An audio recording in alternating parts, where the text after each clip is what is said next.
پیرۆزباهiyên yekê Gulanê ji aliyê saziyên sivîlên Bakurê Kurdistanê ve li Êlihê hate li darxistin û ji gelek şaxên dezgehên sivîlên Bakurê Kurdistanê bi awayeke girseyî bi pankartan piştî meşeke li nav bajêr berê xwe dane qada pîrozbahiyê.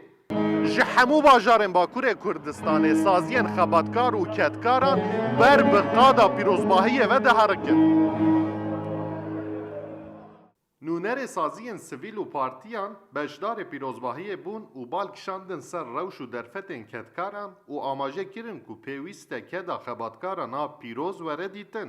Hırsızlık, yolsuzluk üzerinden Kesên ku keda xebatkaran bin pê dikin û xebatkaran xizan dikin di heman demê de jî diziyê dikin.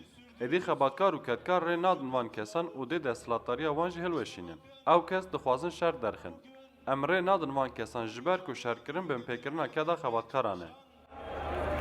İstanbul'daki emekçileri, işçileri Xebatkarên ku beşdarê pîrozbahiya cejna ketkar û xebatkaran bûn jî bi giranî peyamên wekhevî û jiyaneke birûmet dan.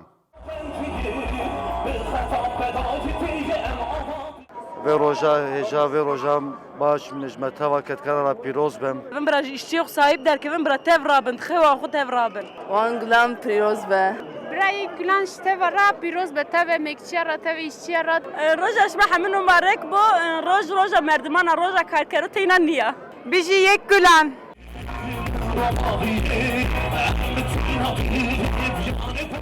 Di pîrozbahiyê de komên muzîkê jî bi stranên xwe xelkê li qadê şakirin û paşê jî xelk bê pevçûn ji qadê veqetiyan.